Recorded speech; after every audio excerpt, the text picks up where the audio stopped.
I grew up in Georgia, and my father was a pastor, my mother was a teacher. We were always at the church. Never really had any major issues until I was 17. My grandmother, who I was very close to, passed away my senior year, and I started bleeding when I had to go to the bathroom. And it was about 2 weeks of that happening that we weren't sure exactly what was going on. I started losing weight. I couldn't eat anything. I had terrible pains in my abdomen. And finally they took me to the doctor, and they realized that I had ulcerative colitis. The doctors just told us that I would have to take pills for the rest of my life. It was just something that I would have to live with, that diet didn't affect anything. At the beginning of ulcerative colitis, it was just little pricks and pains, and certain foods would irritate. I realized what I could eat and what I couldn't eat. But after about 6 months, I think my senior year, I was cheering, I was playing soccer, was class president or class vice president my senior year. I got to where I was eating applesauce and baby food for lunch, and I just kind of kept going with it. I didn't let it slow me down. If you knew me, I didn't want people to think, oh, poor Megan, I just kept moving and kept going. I felt like God was calling me to go to Asbury. It was a small Christian college in Kentucky, and I remember having dreams.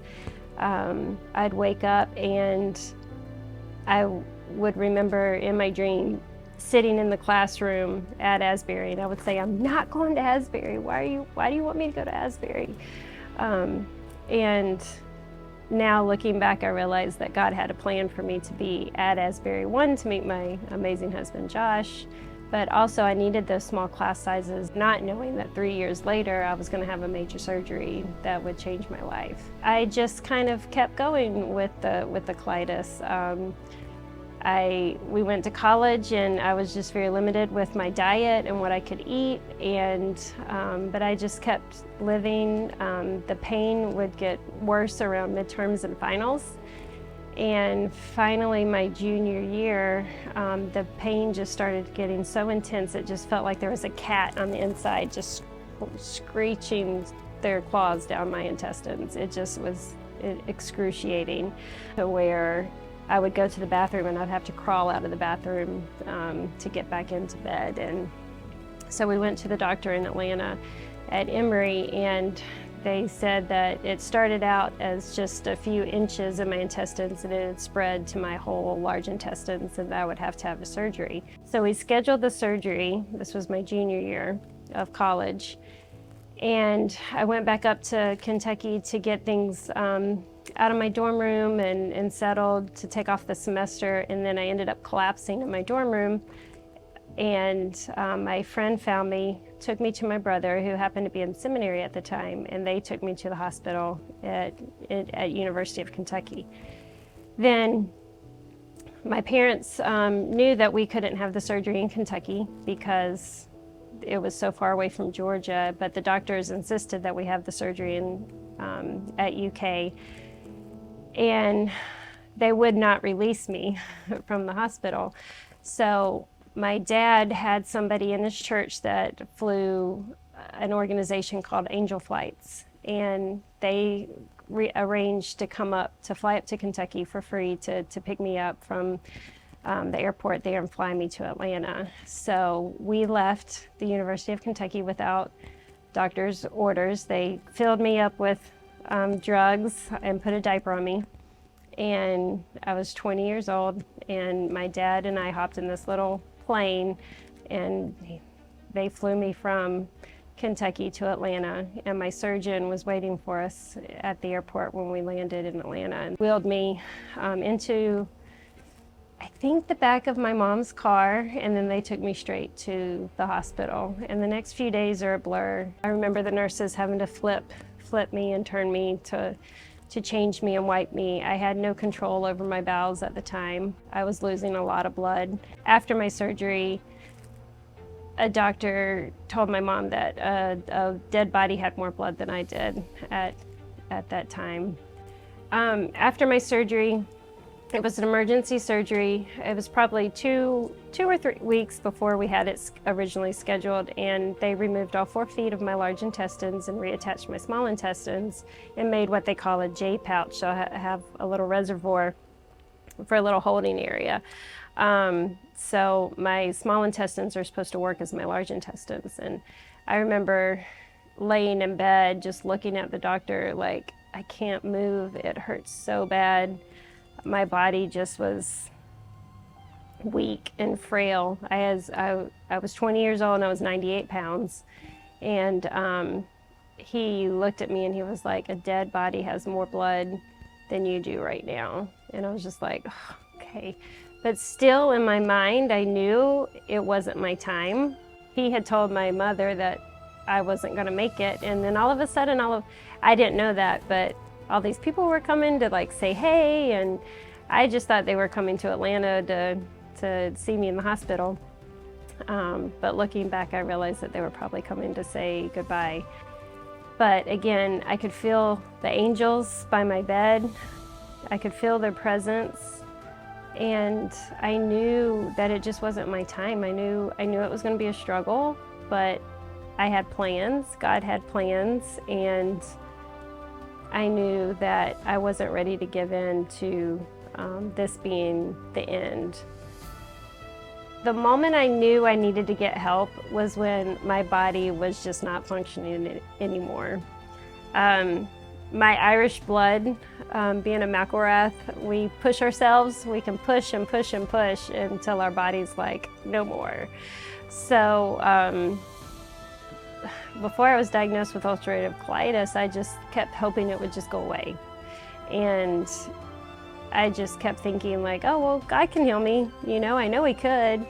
But, and essentially he did, but he just didn't do it the way that I thought, you know, what everybody paints the picture that he could do. He's definitely used doctors, holistic, functional, and medical doctors, you know, to help me. My body just gets to a point where it just shuts down and it says no more. And so I know, okay, I need to, this is bigger than me. I need to get help. As a woman, I just knew that I was going to get married and have children. I didn't know how many, I didn't know who, but God placed that desire in my heart, and I just knew it was going to happen.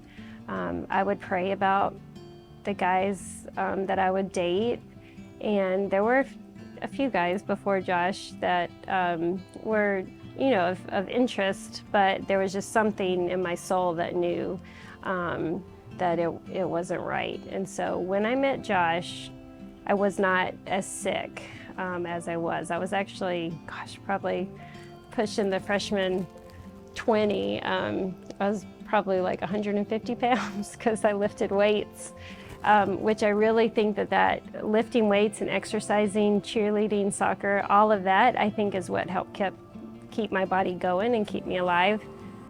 I met Josh my freshman year. I was playing soccer at Asbury. It's more like warming the bench, but he was playing soccer, and a group of our team decided to go cliff jumping.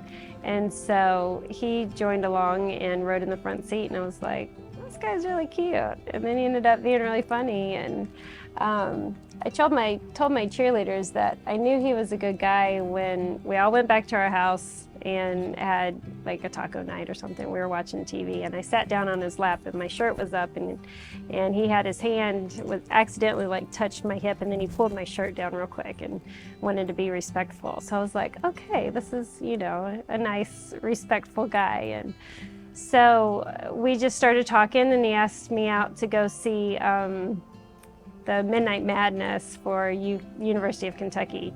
And I didn't know what that was, but of course I said yes. And then I called my dad and I said, Josh Hamann just asked me out. And my dad goes, Hamann, I know Hamann. And here my dad's in Georgia, Josh is in Kentucky. And I'm like, how do you know Hamann? And he said, I went to school with Paul Hamann, and that's Josh's dad. So here I am, this little girl from Georgia, and then my future husbands from Kentucky, two families that grew up states away from each other. And now God brought us together at Asbury, which goes back to my dream of God just knew that that is where I was supposed to go. So that was really neat to meet him there and fall in love with him.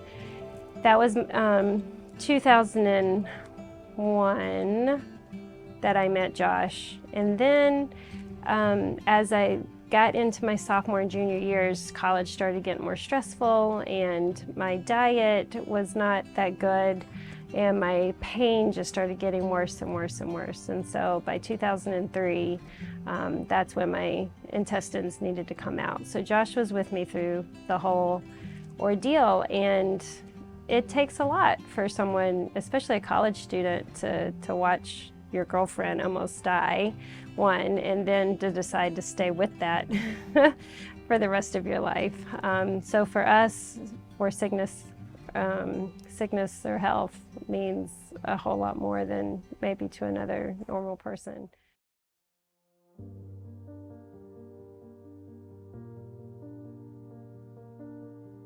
The struggle of the sickness did not really affect our relationship because I didn't let that be, I didn't let it define me.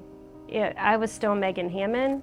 I had an amazing high school experience, go Raiders, where I was class president, cheerleading, soccer, everybody knew me, homecoming court, prom court, you know, I loved people.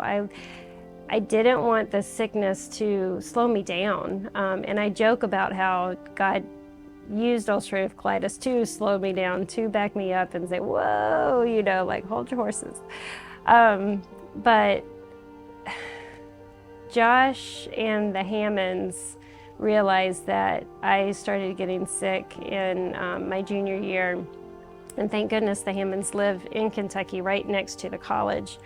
So I would get sick and either have to go lay down or have like a nice comforting place to stay. And so thankfully I could go stay with them. But the more pain I started having, the more everybody started seeing how sick I really was. So I tried not to let it define who I was. And I remember my dad came over one of those times to the Hammonds during my close to my surgeries. And he looked at Paul and Sue and he said, you don't even know her yet. You don't know her well because she's only been sick at Asbury. She's only been sick while she's been at school. And that really hit me, that I had been pushing so hard to try to be normal and be well that people didn't see who I really was, even though I was trying to show it, but it wasn't fully. I had my surgeries in 2003. I had to go back in 2005 to have scar tissue removed because I kept having adhesions.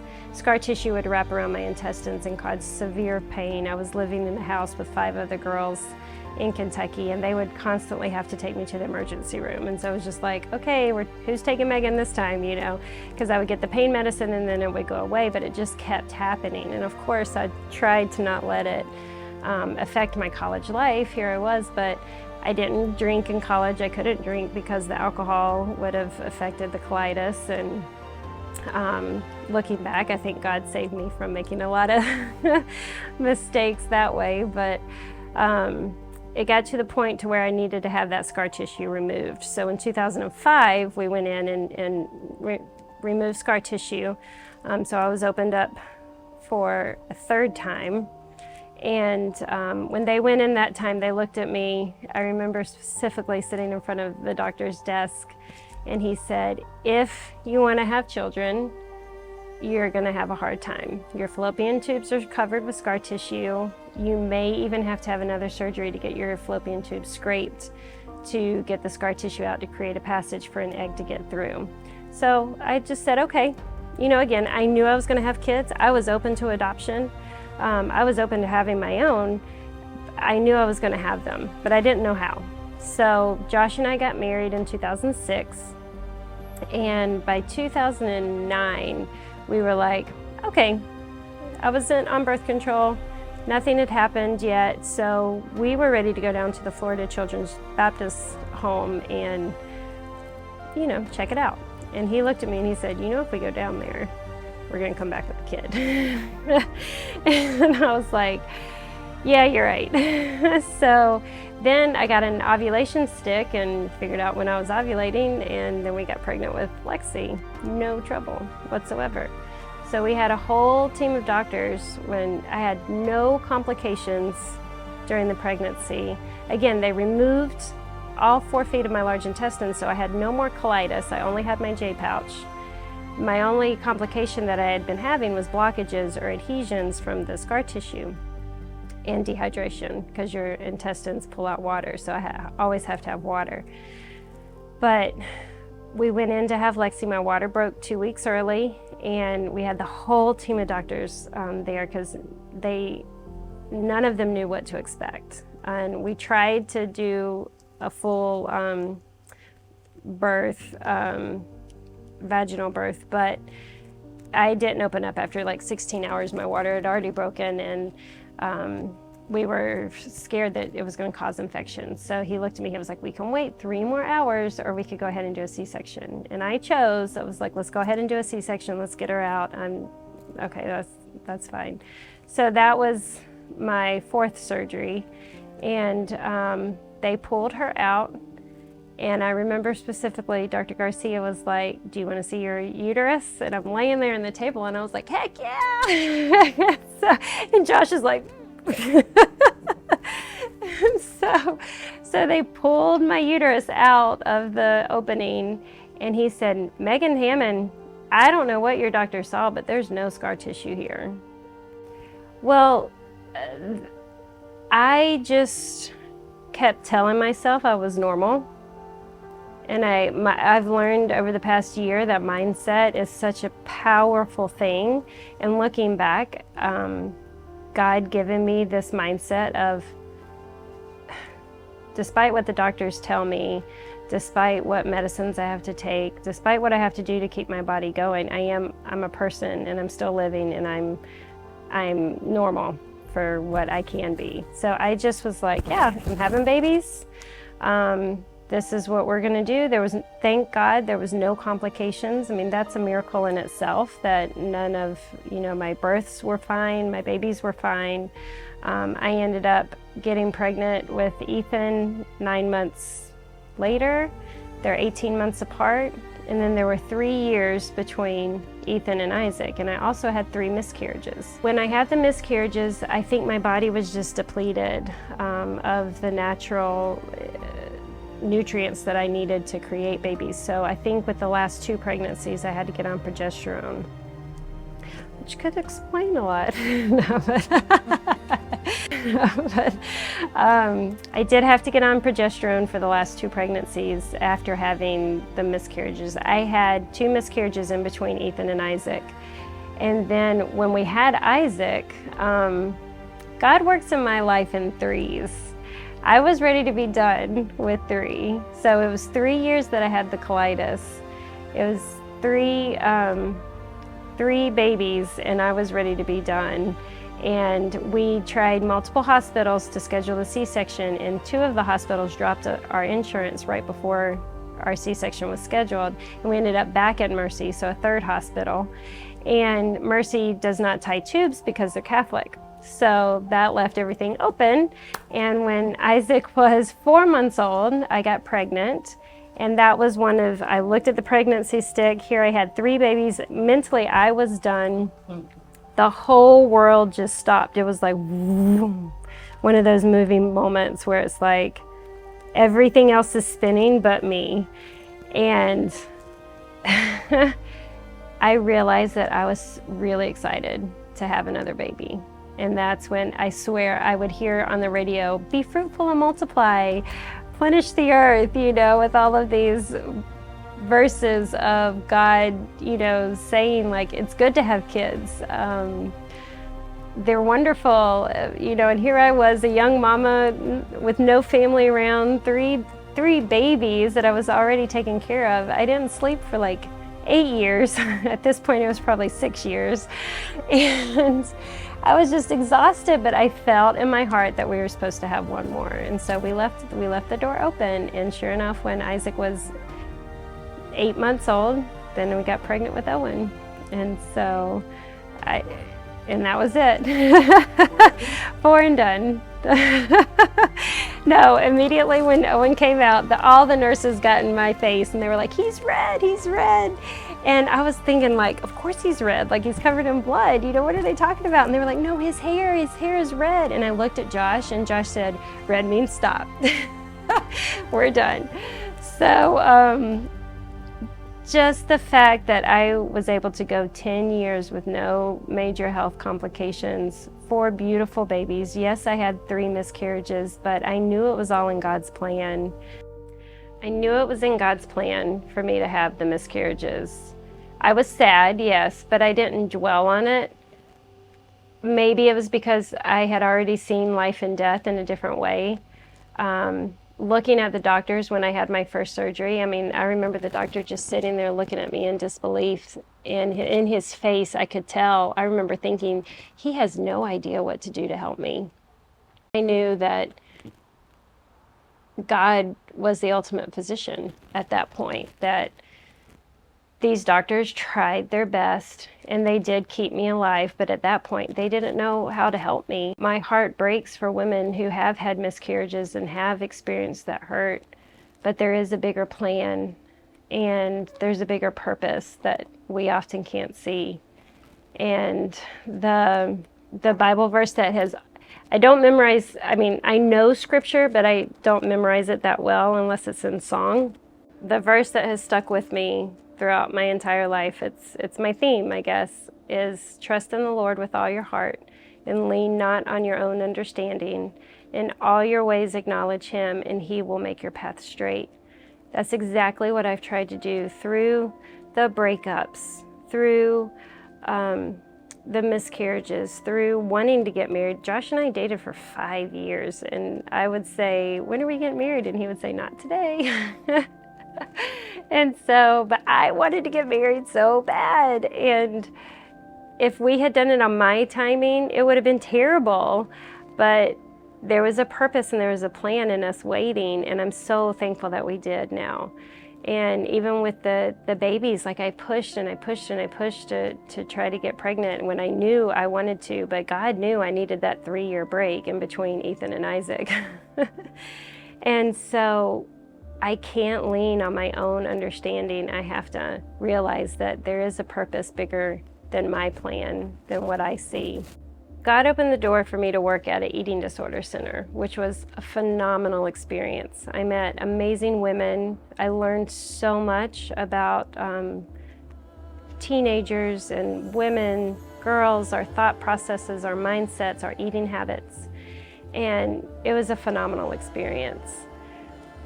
I knew I wanted to get a job at Westminster, and when God opened that door, I just knew it was time to go. I went to write each one of my coworkers a letter, and I couldn't write a full letter, and I was just like, wait a minute, this is weird. I've always had beautiful, sweet handwriting that I've loved doing, pretty things with, and here I couldn't write a letter to say goodbye. And so I was like, this is interesting. This was 2019. And then a couple months later, my hand started shaking. And I would look at Josh and I would say, do you see that? And he was like, yeah. And I just, thought nothing of it. So I went to a chiropractor here in Miami, and he looked at me and he was like, it could be the beginning of Parkinson's. And I was like, excuse me? Parkinson's is an old person disease. I'm 30, at the time I was 37 years old. I was like, there's no way that I could have Parkinson's. And I went to a hand doctor because all of a sudden whenever I would move to eat my lunch or to mess with the kids, my hand would be a jolty, shaking, jittery mess. So I thought I pulled a muscle. And so I went to an arm doctor, and he looked at me immediately, and he was looking at my arm going up and down. He was like, you have Parkinson's. You need to go to a neurologist like tomorrow. And he was like, I could get you into my father-in-law, but the insurance, blah, blah, blah, blah, blah, and everything was just a blur. And Lexi's sitting there, so my daughter is hearing this, and I'm just like, I just space out, and I'm like, what? And I had to go to a cheerleading Christmas party that night. So I called Josh in the car, and I said, he thinks I have Parkinson's. And Josh says, okay, this is our journey. We're gonna walk through it, and we'll do it together. So I pulled myself together, and I went to the Christmas party where I had 30 girls there to celebrate their wonderful season. And I'm trying not to be a mess. I push it back in the back of my head, act like everything's fine. And here I was just told that I have this disease that could potentially paralyze me for the rest of my life. I mean, that's where your mind goes the first time, that you hear about it. And one of my sweet girls gives me a gift, and she hands me a gift, and I open it up, and I was like, oh, nice, a bracelet. So I put on my bracelet, and I put it on backwards, and she came over and she said no, and she grabbed it and she twisted it around, and it says warrior. And I looked at that bracelet, and I just was like, thank you. Because God was telling me right then that I am a warrior. I will always be a warrior, and that I need to fight this, and that I'm going to be okay. So that started the journey of understanding that I wasn't out of the woods with my health. From my research, which I've done a lot, but then I try to keep it at a minimum, because the more you look into it, the scarier it gets. So it sounds like more and more people are being diagnosed early. I think I read somewhere that over 1 million people are diagnosed each year, which is kind of alarming that there's so many diagnosed. And of course, a lot want to keep it a secret because it is embarrassing. Your mind is shutting down. Your body's not working right. Everything that you've worked for could be questioned. It's very scary. And I kept it a secret for almost 3 years. So again, there's the number 3. And I started mentally and physically breaking down. I couldn't write my name. I could barely write a hall pass. During study hall, students would come up and say, hey, can I have a hall pass? And I would just dread it because I couldn't write their names. I couldn't write my name. And it was scary. I could barely type. I couldn't text. I couldn't brush my teeth with my right hand. And so I started seeing doctors. I started, I was diagnosed by a DAT scan where they inject you with a dye that lights your brain up, and they can tell if the dopamine is being produced or not. So the left side of my brain is not producing as much dopamine as the right side of my brain, which affects my right side of my body. I was diagnosed in March 2020, literally the day the world shut down. I was sitting at my desk in an empty classroom with my computer up, and I had all the middle school teachers, Kelly Gordon was a part of it, and had all my middle school coworkers, and we were trying to figure out how to do this Microsoft online. And here the doctor calls with the results of my brain scan, and I can't shut down my computer, so I just slap it closed and I walk outside the classroom. And I thought for sure, I was like, it's going to be negative, it's going to be negative, it's going to be negative. And she goes, your brain scan came back and it's positive. And I just sat there for a moment. It almost knocked the breath out of me, and I was just like, what? And then I was like, okay, so what do we do next, And she was like, well, there's this study that you could do and be a part of. And I was just like, oh, not ready for that yet. And then she was like, well, there's medications. And I was like, yeah, I'm not ready for medications either. And so that kind of sent us on a journey of holistic doctors to try to figure out, you know, what could we do without trying to take medicine?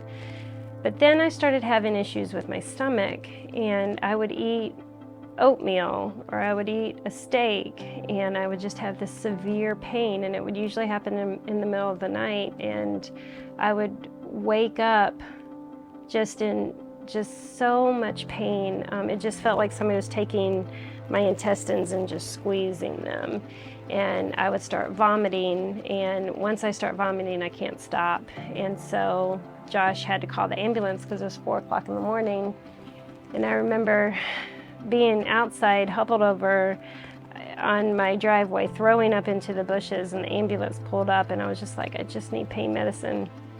And they put me on the ambulance, and I don't even remember what the guy's faces looked like. I just held on to his arm as we went to the emergency room.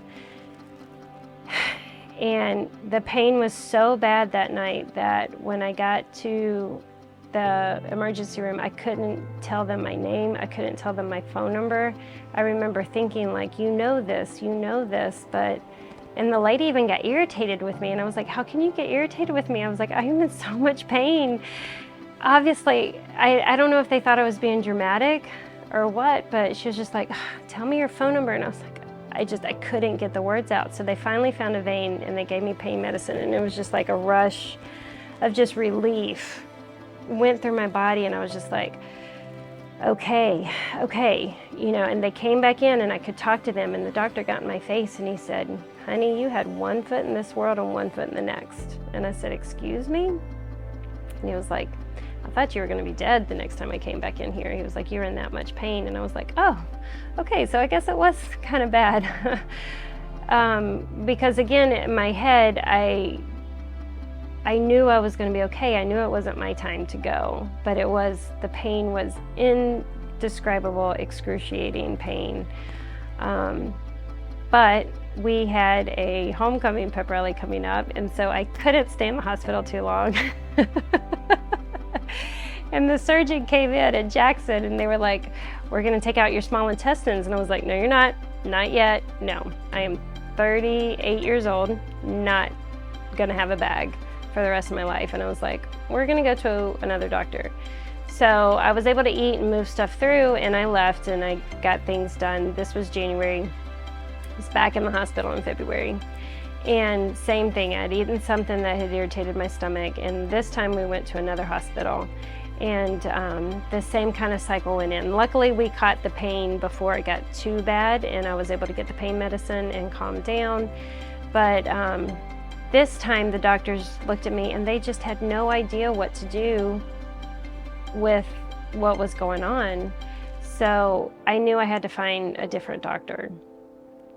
That was February. April, I ended up going into the hospital again, and this time we went to Cleveland Clinic. And this doctor at Cleveland Clinic worked with my surgeon in Atlanta. So again, God, third hospital, God brought the two doctors that had trained together into my life. So my first original surgeon, Jay Singh in Atlanta at Piedmont, worked with Dr. Najuras at Cleveland Clinic. So that just gave me peace and comfort right there, that these two amazing doctors had worked together, and they were familiar and not scared of my case. At Cleveland Clinic, they figured out that my small intestines had an infection and that they needed to be healed. And luckily, they did not want to do surgery at that point because, again, I had 4 C-sections and 3 previous surgeries. So right now I'm at 7 surgeries. And of course, I don't want to be opened up again if I don't have to. So I stayed in the hospital for about a week that time, and I decided to start taking L-Dopa, which is medicine for the Parkinson's. And I was able to make it through the summer with no complications. But then after I started school, and I didn't want anybody to know that I had Parkinson's. I started getting nervous, and I started shaking a lot. I was just so embarrassed that I had been diagnosed with this disease, and I didn't want to lose my credibility. So I started taking more L-Dopa to help calm, but the L-Dopa only lasts for 3 or 4 hours, and then it wears off. And the more you take, the more you take, the more you have to continue taking. So I didn't realize I was kind of being my own doctor. At this point, I had had 3 holistic doctors. I had had a colorectal surgeon, a gastrologist. I had had all these doctors, and I was kind of feeling like I was putting pieces together on how I could live my best life. So I just figured L-Dopa, I'll just keep taking it. It stops the shakes. It hides what I need to hide. And I didn't know it was messing with me mentally. Any mama knows that the afternoon schedule is so important, especially when you have little ones. But this particular day ended up switching our schedule because there was a soccer game that got rescheduled. So I was like, let's just swing by the park. You know, here I was like, oh, we'll have fun. It'll be great.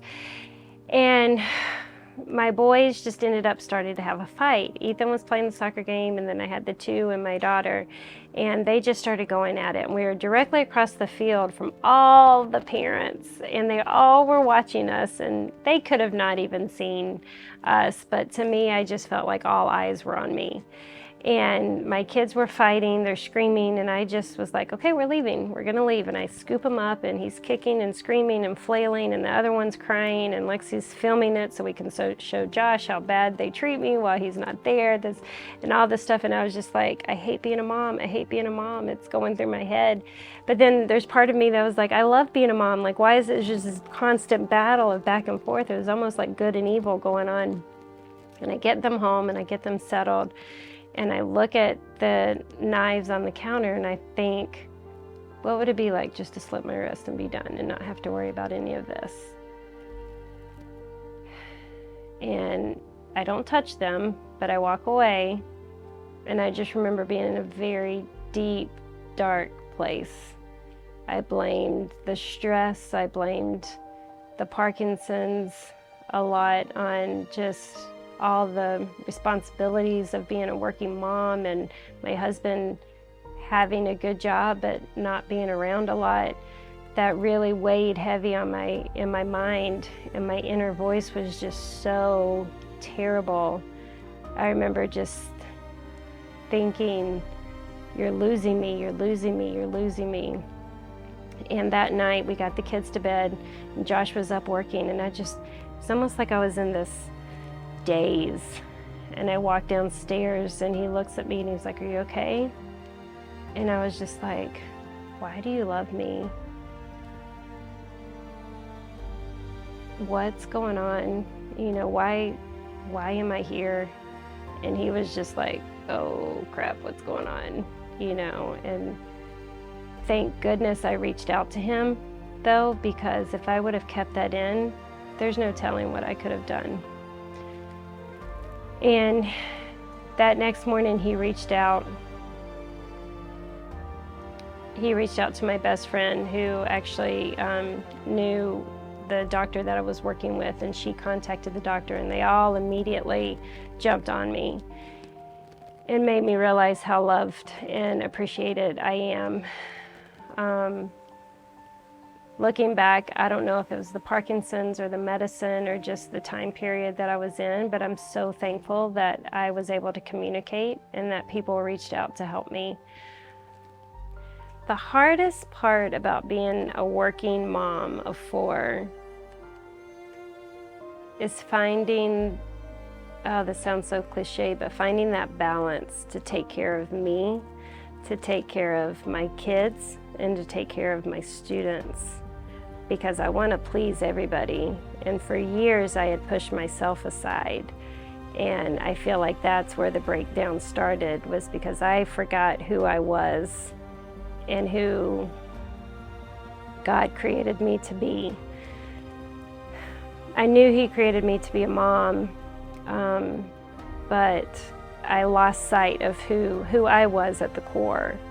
And I remember saying to my friend, I feel like I'm just picking up sand and it just keeps falling through, and I can't grasp it. I can't hold on to it, because I loved working.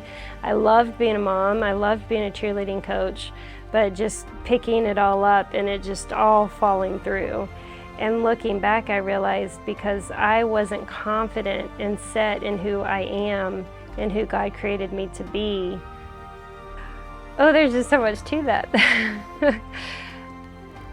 I had been in the hospital 3 times, January, February, and March last year. In May, I went to dinner with my best friend, Katie, and I couldn't eat with my right hand. And the funny story with that is I walk in and it's actually an admin party going on from my school, and so all of the people that are like really, important people at our school are at this fun party, and it looks like one that I'm trying to crash it. I had no idea that they were there, but I walk in and I was like, I saw my supervisor, and then I saw my athletic director, and then the superintendent. I was like, what is going on here? And this was very close to the time where I had had the suicidal thoughts. And of course, I tried to put on this front that I was okay. And so I said hey and said hello, and then we tried to sit as far away from them as possible. But I couldn't eat with my right hand, so I was using my left hand. And Katie looks at me and she was like, what are you doing? And I was like, well, I can't move my right hand. It's really hard to eat. And she was like, you need to go see my doctor in Colorado.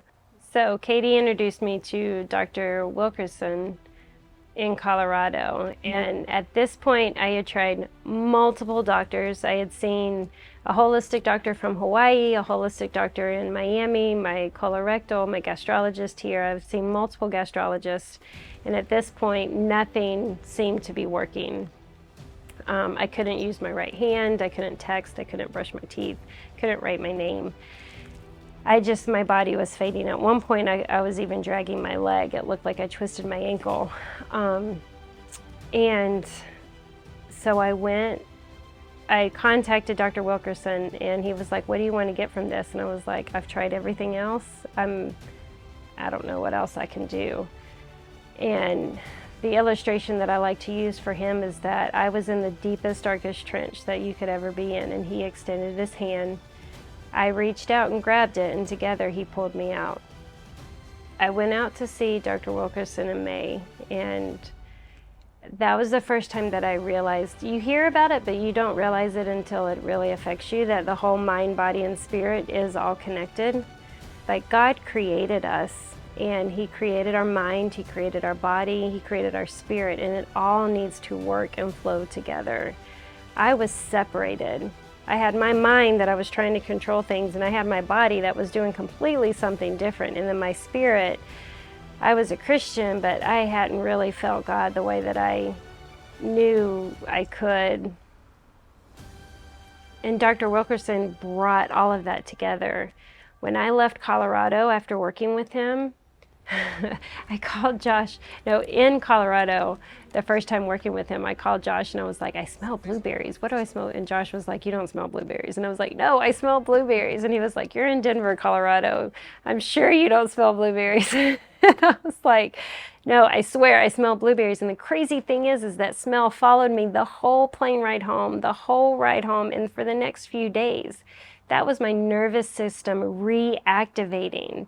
I had released stress and released trauma. I had held all of that trauma in from the surgeries, the babies, the not sleeping, not knowing how to control my children. I had held it all in my spinal cord, and it was in turn affecting my nervous system. This is my theory. And coming back and being revived and reawakened, it wasn't like a magic fix. It took about a good year to fully get back into myself, but reaching out and taking that step, yes, it was a lot of money. Yes, it was a lot of time. I knew I needed to do that to help myself. So this summer, I read a book called Dying to Be Me, and she explained her near-death experience where her body was ravaged with cancer. And after reading that book, I realized that last November 2021, when I was in and out of the hospital, I realized that I had a very, very similar experience. And at the time, I knew it wasn't my time to die, but laying on the floor in so much pain, I was ready. There was part of me that was ready to say goodbye. And it wasn't because I didn't like my family or I didn't love my husband, but it was just because my body was so weak and so tired and so fragile that I was done. And I was laying on the floor and I said, Josh, I love you. You're the love of my life. And this was last Thanksgiving. And I said, my passwords, I said, I have some documents on my computer that I want you to read because I have been documenting my story.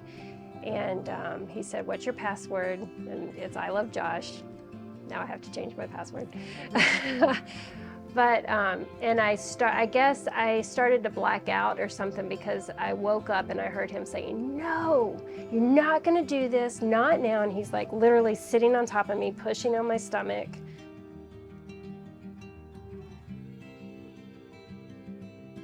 Looking back, he was probably keeping my intestines working because they had stopped working. And at that point, luckily, my father had been at the house and he came in the room. This was like 2 o'clock in the morning. I was laying on the floor and I was like, Dad, I love you.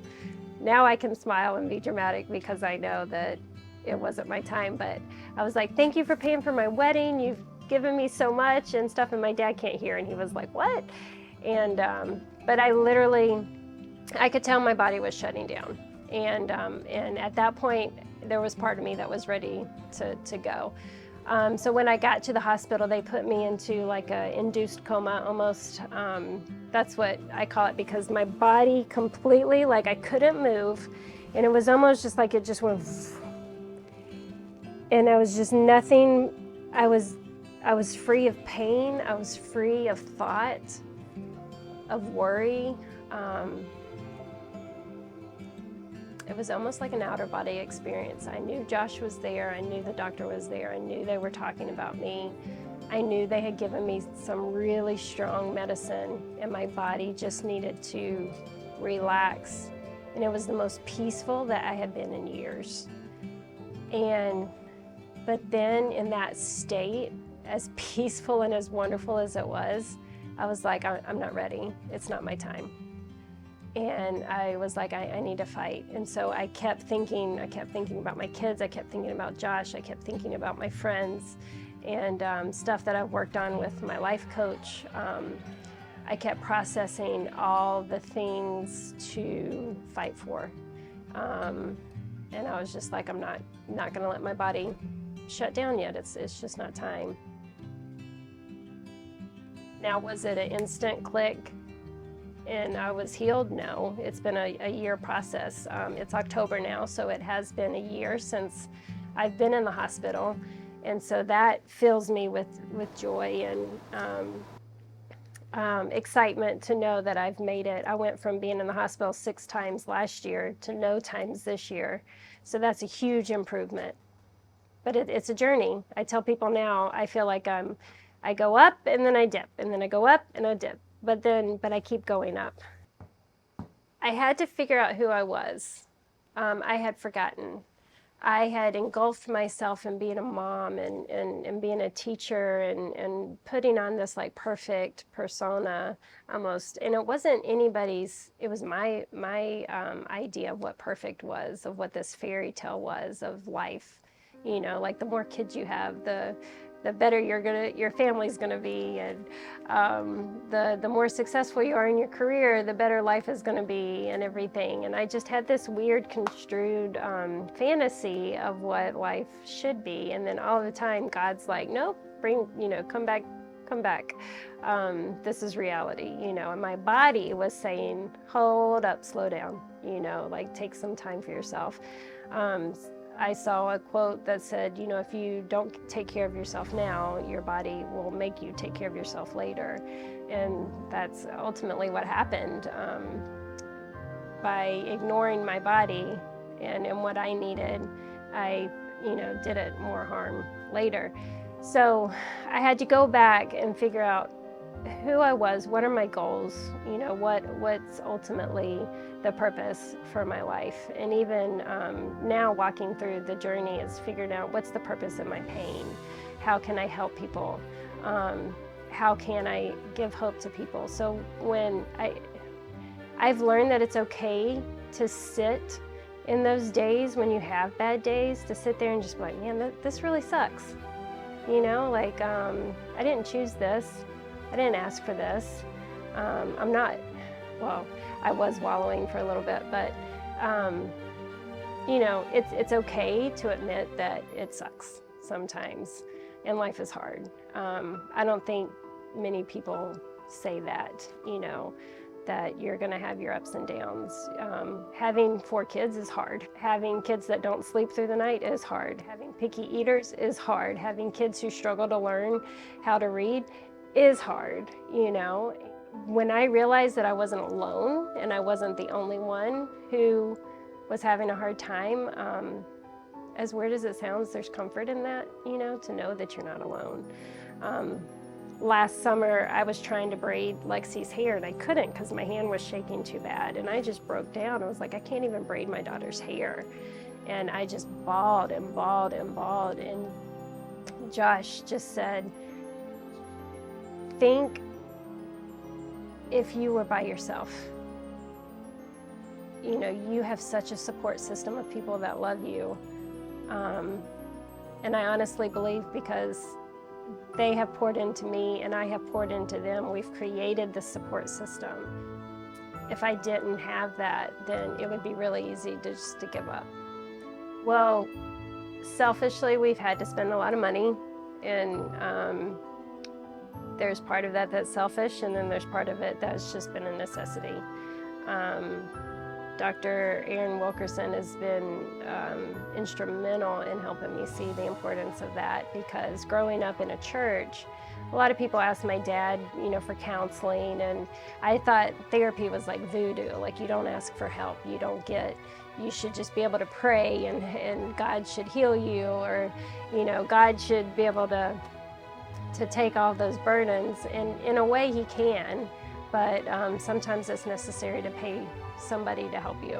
Because of my good friend Katie, she introduced me to that type of coaching and practice, and I just dove right. At that point, I was on the, as Brene Brown says, on the arena floor, and I couldn't even see up anymore. So I knew I had to get help because I was on the brink of giving up. And Josh was on board, and Josh even got to the point where he was just like, I love you, but I don't know how I can support you. He also knew we had to get help. So having that mental coach, and Dr. Wilkerson actually walked me through dealing with my trauma. Like, I realized that I hadn't dealt with my trauma from when I was 20. I mean, I completely, at that point, when I was 20, you know, my large intestines were removed, and the doctor, I remember he just sat there and he looked at me, and I could tell the look on his face, he didn't know what to do for me anymore. And I remember thinking, he thinks I'm gonna die. I was like, I'm not, it's not my time. But at that point, I knew Josh and I were gonna get married. I knew we were gonna start a family. So I had stuff to look forward to, and thank God Josh put up with me and he loved me the way that he does. That's been so instrumental as well. But we both have had the same vision of this is what we want for our family, this is what we want, you know, in our careers, and we both have supported each other on that. And we decided that long before we got married. So it has impacted our life, our family life, tremendously, because I remember I called my mom last May and I said, Mom, I need you to come and watch the kids because I have to go to Colorado. And she was like, why are you going to Colorado? And I said, I don't like being a mom. I don't like my job. I don't like my husband. I said, something's got to change. And she was like, okay, I'll be down. And so I flew out and I spent 3 days with Dr. Wilkerson. And we did a lot of screaming, a lot of soul searching, a lot of stretching and breathing exercises. And at that point, I had never done or thought, you know, it was all voodoo to me. I was just like, how in the world is this going to help me? But even I was up in my hotel room by myself crying the night that I was processing all my traumas. And even the air conditioner went, like sighed with me. So I had to just stop and pause and reflect, but also look forward to see, they say don't look back, but you have to look back to see how far you've come. And then you also have to turn around and look forward to see how far you can go. I think it's T.S. Eliot says those who, you don't find out how far you can go until you go too far. So I guess that's always been my theme, is you just got to get up and keep going,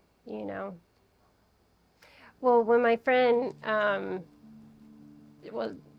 already said her name, so when my friend Katie started getting into it, I was just like, oh, be careful, and she's like, be careful for what? If anything, it's grounding me more, it's strengthening my faith, and I was just like, like just kind of being judgy, and she knows this, I've already told her. But gosh, we create so many boxes, and I think the enemy can use those boxes to strangle us and keep us in. And now my theme is, I think outside the box. You have to think outside the box, especially in circumstances like this. If I listened to all the doctors, I would be dead by now. I even have doctors telling me it's a miracle. Every time I see this one doctor, he's like, it's a miracle you're alive. And I'm like, I know. But I had to stay grounded in my faith. And some of the doctors I've worked with are not Christians, but I know my faith. I am rooted in the Word. Because I'm dyslexic, I can't memorize scripture too well, but I do have key verses that I do have in my heart and I have in my mind. And even music, I can remember a song. You give me any 90s song and I'll be able to sing it. So praise and worship, like that sticks in my mind and that stays. And so when I have worked with non-traditional methods, I try to keep that in the forefront. And there has been some times in the journey that I've gotten distracted and I've gotten sidetracked, but that's also God showing us that we're human, and that's normal. And I can't get hard on myself, because if you look at all the Bible stories, they're all distractions within the story. And it almost helps God's helps God's power get you back on track and show how magnificent He is in that story. And another big theme that has come from all of this is that when we read the Bible, when we see Noah building the ark, when we see David and Bathsheba, when we see Daniel in the lion's den, we know the end story. But when they were going through it, they had no idea what was going to happen. And that's why it was so important to document it along the way. Because when you look back and you see how far you've come, you see the hands that were there to help reach you out and get you out of that pit. That's where you really see God and His glory and His magnificence. Even in the depression and the despair. And last October, I had suicidal thoughts where I looked at knives and I just thought, I wonder what it would be like to just slit my wrist. And I'm so far from that now, but I can honestly say that was a pivotal point in my life, and I never want to go back. Could it happen? Absolutely. But now I realized I needed to be open. I needed to be vulnerable. I needed to be raw. I needed to ask for help, because if I hadn't asked for help, nobody would have known. I can put on a front. I told somebody, I'm a preacher's daughter from Georgia. I know, one, how to get my way, and two, I know how to fake it big time. So many people, especially people, when they see this, they're going to be very surprised at how hard I was struggling last year, because I put on a front. But my family saw it. Oh, let's talk about the house. Tell us about the house, So, displacement, and then what's going on now. in August, I'll keep it short, but in August when we found the mold, we were like, we have to get out. So we moved out, and my husband's like having a heart attack, and I'm like, we got to get out. So we replaced the AC, we have to replace the roof, we have to replace the kitchen and the master bath. So we're basically getting a new house and in a lot of debt. But health-wise, we just know that we have to do it. So what's next is I'm looking forward to having this new clean slate. When you walk into the house right now, you can smell the air. It smells cleaner. It smells fresher. Like there's a freshness about it that is just like, yes, I am home, you know? So I'm looking forward to having a new kitchen and actually a new start. I feel like detoxing my body, that's another reason it's been up and down, because some days are great days and I feel I'm like, yes, I have my energy back. And some days I don't have any energy and I have to stop and say, it's okay. I'm gonna lay down and I'm gonna rest. Like I have to do that. But I've noticed I've gotten more energy back after I do that, where before it would knock me out for the whole day. So I can see improvements. And I've had to accept that I'm okay if this is my normal, because what I've had to do is realize what's important in my life. And I know this kind of sounds cliche, but I did lose it. I looked at all the things that were bad about my family, about my marriage, about my friendships, about my career, and I just focused on that. And I've had some really dear friends show me that, you know, that can destroy you when you only focus on the negative. You have to focus on the positive, because when you look at Facebook, you know, you only see the positives of everybody else. And so not to put on a fantasy or a front, but you just have to focus on what's important and, you know, what the positive things are in your life. Let me tell you about the adventure that Josh and I have always had. We knew we wanted to be married. We knew we wanted to live someplace fun and tropical. When Lexi and Ethan were babies, the house that we were renting in North Miami, we didn't know was being foreclosed. And so one of my girlfriends, whose husband is in the banking business, called me and she said, are you sitting down? And I was like, what are you talking about? Like I had 2 babies. Just normal stay-at-home mom day. And she said, Megan, your house is going to be auctioned off on Monday morning, and which means you're going to have to move out if somebody buys it. And it's just like, excuse me? So, gosh, this was probably 2013 or 14. And so I called Josh, told him, and he said, okay, we'll figure it out. By Saturday morning, we had a pod in front of our house, and we had 2 months of places to stay. So we put everything in a pod, and we moved out. And here we are, just trying to create a normal life for our 2 little babies. And I think Ethan was 2 at the time. And I am not kidding you. That night, after I hung up the phone with my friend, I called another friend and I said, hey, this is what happened. And she said, oh, well, we're going to be gone for 2 weeks. Why don't you just come stay here till you figure something out? I was like, okay, done. So then another friend called me randomly that I had not talked to in months. And they said, hey, we have to go to Europe for a month. Do you want to stay at our place on the beach while we're gone? And it literally, the day that one friend got back was the day that the other one left. And I looked at the calendar and I was like, you have got to be kidding me. I get chill bumps talking about it. So I was like, sure, we're going to live on South Beach for a month with my 2 babies. And so we packed everything, put it in storage, and we were nomads. It ended up being like 5 months.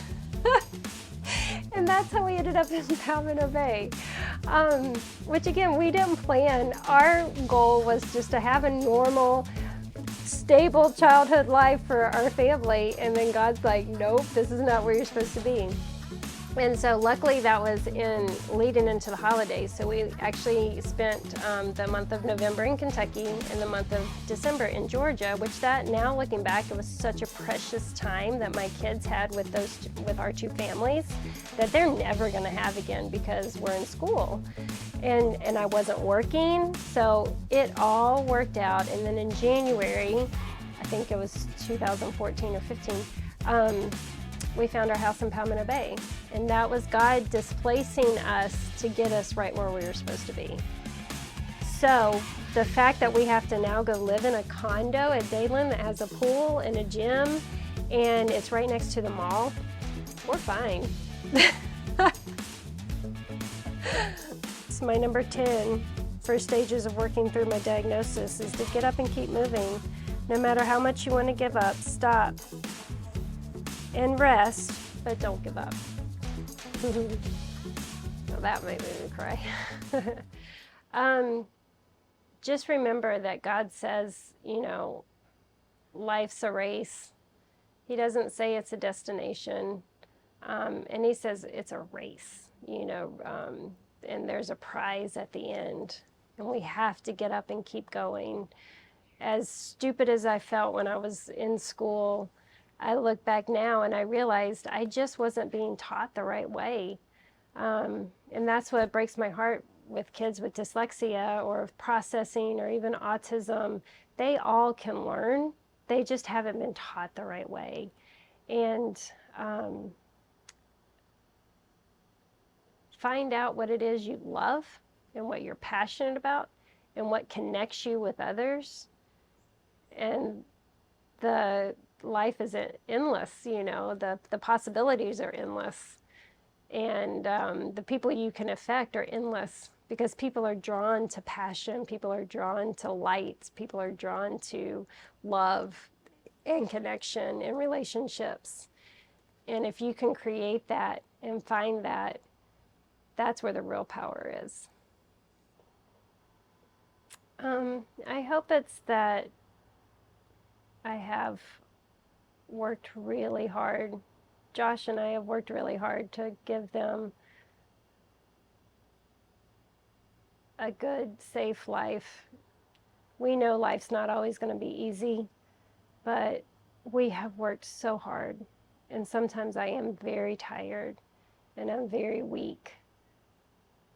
But because I love them and because I want the best for them, we get up and we keep going, you know? And it's, I don't think I had too many people in my life show me how hard life could be. My parents worked really hard, but I never knew the inner struggles that some people could have mentally and physically. And right now I can honestly say I've had both. Some people just have one, either the mental side or the physical side. But I hope that she sees perseverance and strength. And I know I'm not perfect, but I do know the one who is, and I try to hold on to that. I hope that they can find an amazing woman that they love fiercely, and they decide that they're never going to walk away. You know, that they find that relationship, and that so that no matter what you go through, because I've looked at him so many times in this process, and I'm like, it would have been so easy for you to leave. And he was like, no, it's not, because that's not who I am. And I'm just so thankful that he made that decision, that we made that decision a long time ago, that no matter what, we weren't going to walk away. And I'll be honest, in my mind, it has been tempting, but I ultimately knew that that's not one of the goals. That's not one of the reasons. That's not one of the purposes. Going to soccer games, hosting parties in our new kitchen. Hopefully, me speaking, once God reveals what my purpose is with that, hopefully us affecting a lot of people, you know, within our, but also having a core family unit as well.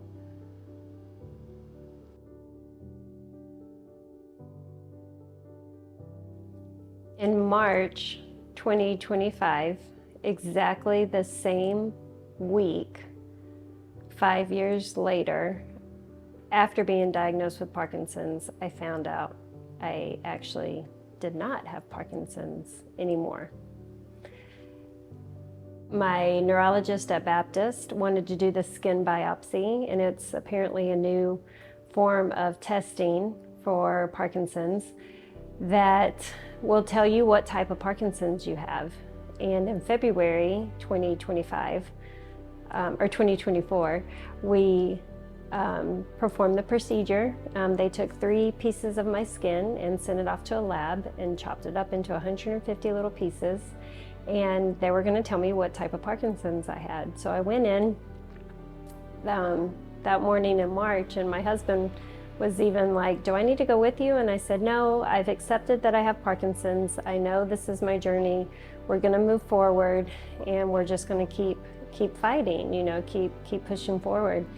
And I went in and I was ready. I was sitting there, and the nurse practitioner came in, and she just had this smile on her face. And I was like, why is she so happy?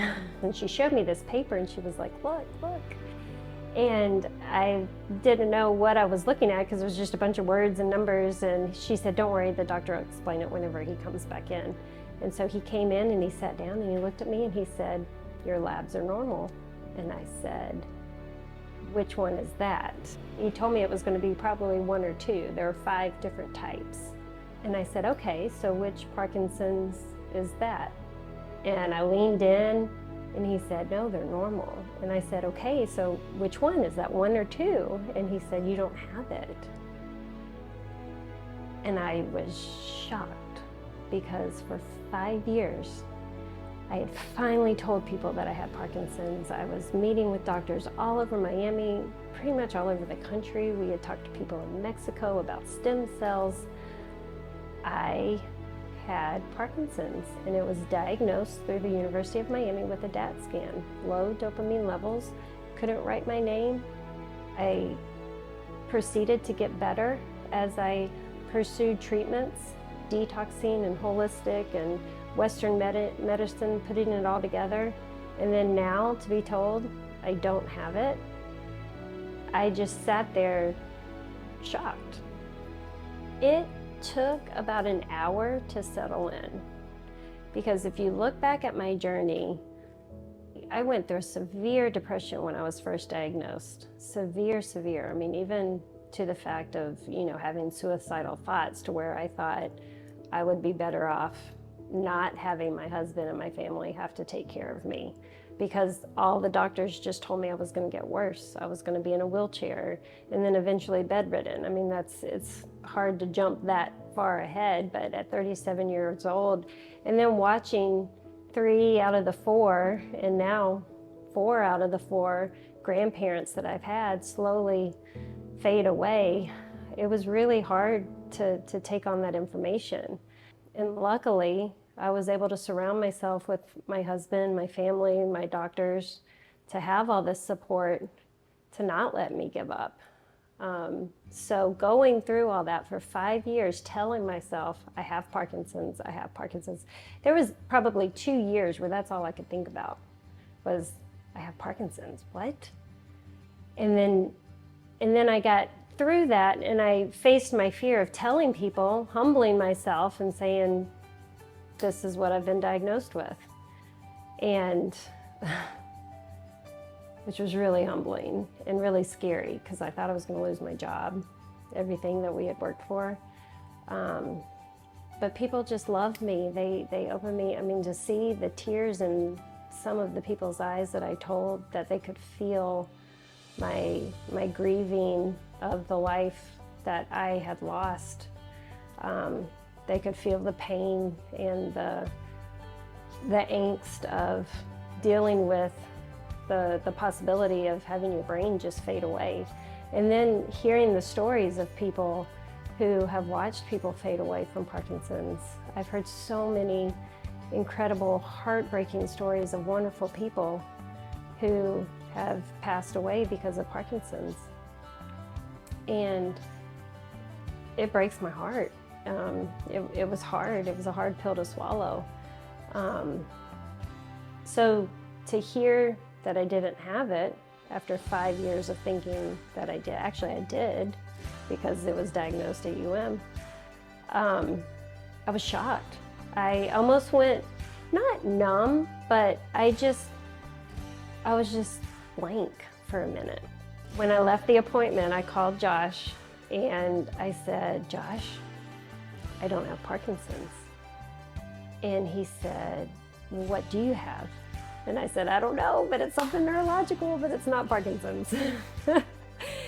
And we were like, okay, like this was awesome. But we had programmed ourselves to, know that I had Parkinson's and to move forward with that. So I think I called my parents, and I called my mother-in-law, and then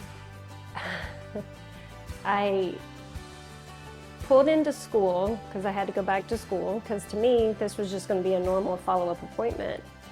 And I pulled into the parking lot next to the cafeteria, and I literally ran into my best friend's classroom, and I opened the door and I said, I don't have Parkinson's.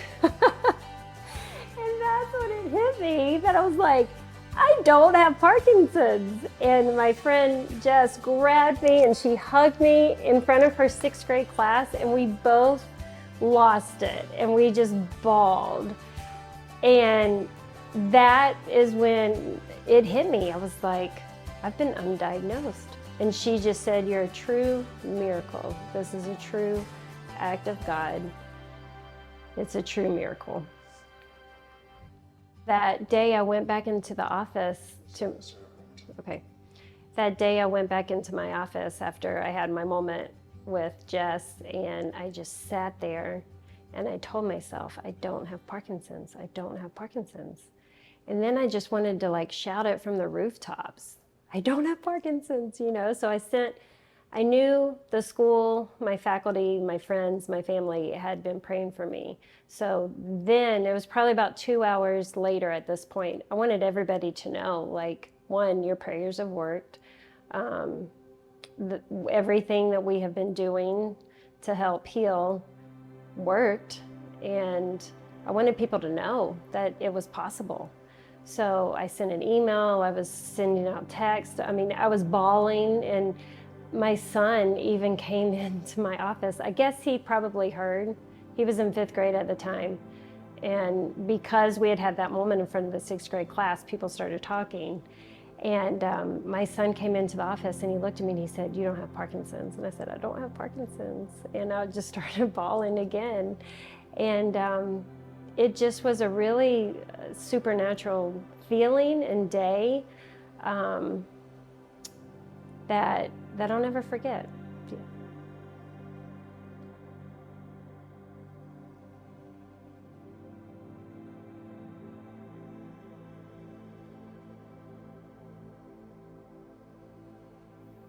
Along this journey, I read books, I saw doctors. We've spent money that we did not have. I say your health is like a puzzle piece that you have to put together. I saw doctors all over the country, and the most influential were probably Dr. Wheeler, Dr. Wilkerson, and Dr. Koffler at UM. My first holistic doctor was a huge part of the holistic journey, Dr. Steele Smith in Hawaii. And then absolutely, hands down, I would not be here if it wasn't for Restore. They offered the glutathione treatments, the barometric chamber, all the vitamins that my system needed. So it was a culmination of a few doctors, but the biggest hurdle that I had to cross was my mental ability and my mindset in accepting my story, accepting my path of intestinal issues, weak immunity, and not to be embarrassed of who God created me to be. Oh, this is kind of a deep. I had to accept who I was and get out of the fantasy that I was wanting to achieve. Because in my mind, before I was diagnosed, I was climbing, trying to do my hair, do my makeup, work out, be a good mom, be a good teacher, be a good wife. And it was like I was picking up sand and it was just all falling through. And my body was like, hold up, wait, stop. You have to take care of yourself. And I didn't realize that I didn't deal with the trauma of almost dying when I was 20. I had to go back and work on that. I had to go back and work on, I had 4 babies in 5 years, which was beautiful, but very hard to do as a young working mother. And I just kind of had to stop and reset and figure out this new life that I was stepping into. And I thought I was stepping into a life with Parkinson's of, I just have to accept that my hand's going to shake while I'm eating and people are going to be able to see. And I have to accept that there's going to be some days where I won't be able to work or move as well as I did before. But there was part of me that didn't want to accept that. So it hasn't been just one pivotal thing other than God leading me to the amazing doctors and remedies and procedures, and I mean, just having the barometric chamber, no, not the barometric chamber, the DAT scan right here at University of Miami. At the time, there were only 3 in the world, and it was right here in our backyard. Having the ability to fly to Colorado and work with the doctor out there on my trauma and have that time to be still and be alone. I had never done that before. I had to step out of my comfort zone and do things. I even remember talking to one of my doctors and I was like, oh, Josh would never let me do that. And he was like, but you need to do this for you, which sounds selfish in a way, but at some point when you get sick and your body's fading, you have to be selfish and take care of yourself so you can take care of others.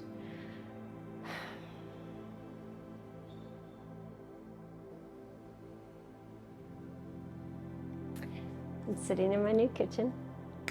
I love it. It took 2 years. Hopefully we'll be able to post some pictures of that, but we lived with just appliances and folding tables for almost 2 years until we could afford to put the cabinets and countertops in. And I was so sick. It feels like it went by in a blink of an eye. I barely even remember. It was worth the wait. And now I feel like, I mean, it was March, I got undiagnosed with Parkinson's, and then we got the kitchen in April. I feel like we have a new house, a new beginning. There's still some things that we want to do, and I'm not 100%, but I'm way better than what I was. People come up to me at school and they say, Megan, you're not shaking at all anymore.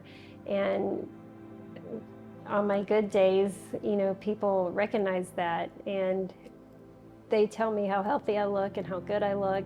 And I didn't realize how sick I really did get until I look back and think, wow, I was really sick. Why do I have a new kitchen?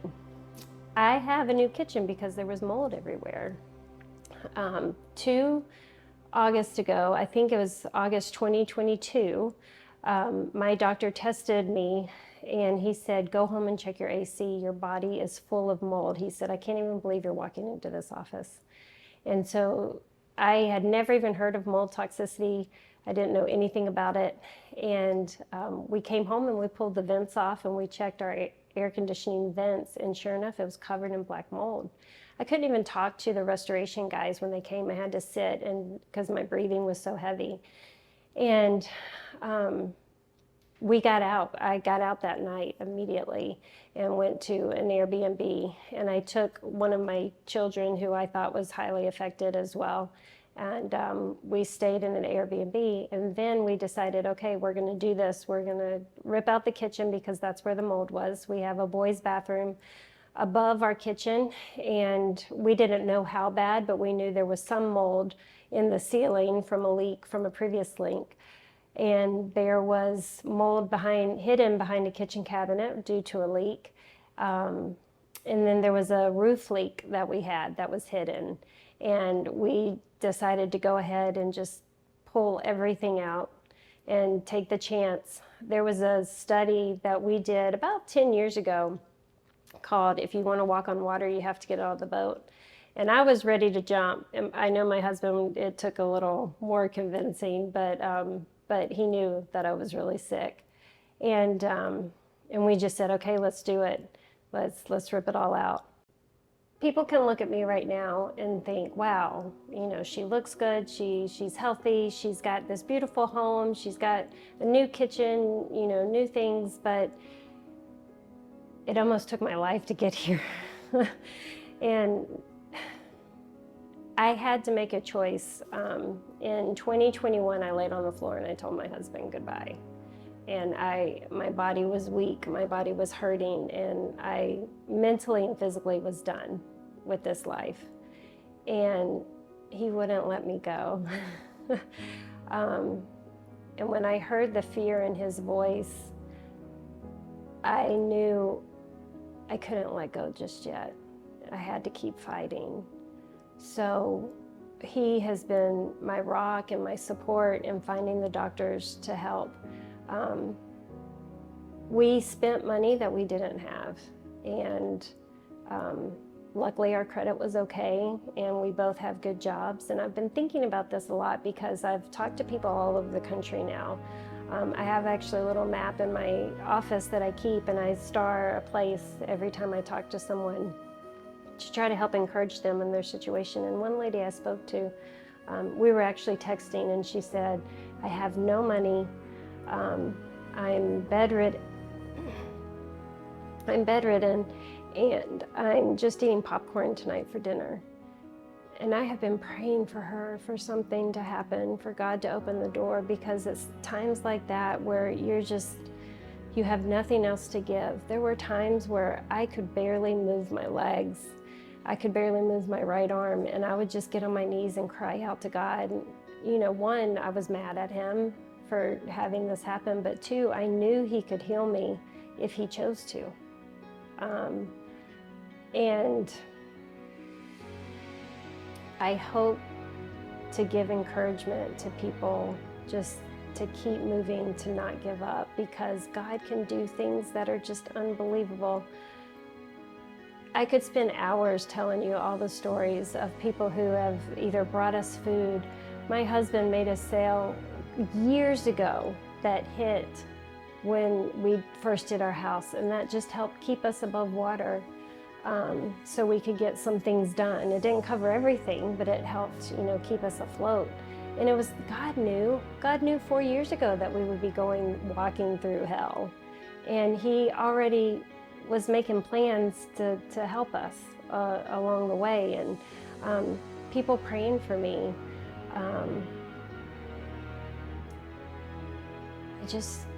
I just want to say, this is nothing that I have done. I've been on my knees, I have prayed, I've cried out to God. Even we had friends that had to move in to help us because I couldn't do laundry, I couldn't fold laundry, I couldn't cook. I would walk into the kitchen and completely forget the recipes that I had cooked so much. It was just the weirdest thing, because I spent the first 6-7 years of motherhood cooking all the time, prepping meals, cooking them for the week. Even doing a couple of 30-day freeze meals, and throwing them in the freezer. I couldn't remember any of those. And I just kept moving forward. I would do some research. I would read a book. I would talk to my life coach. Little steps to help keep you moving forward.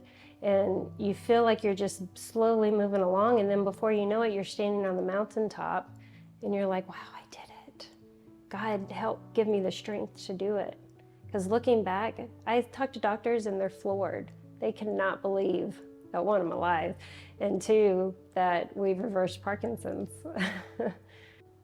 The message that I want to send is for people to know that there's purpose in your pain.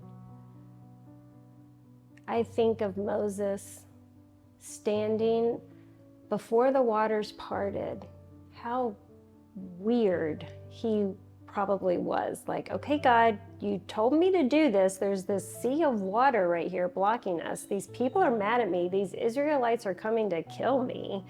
What am I doing? And that's kind of how I was like, God, you gave me these beautiful children. I have an amazing job, an amazing husband, amazing family and friends. Like, why are you taking me out right now? Like, this just doesn't make sense. I've worked so hard and I've given so much, and then now I can't, my body won't work right. Like, this just doesn't make sense. And then all of a sudden the storm comes and the waters part. And you just don't know when that parting of the water is going to happen. And when you look at the Bible, we know the end story, but imagine walking through it. They didn't know at that time.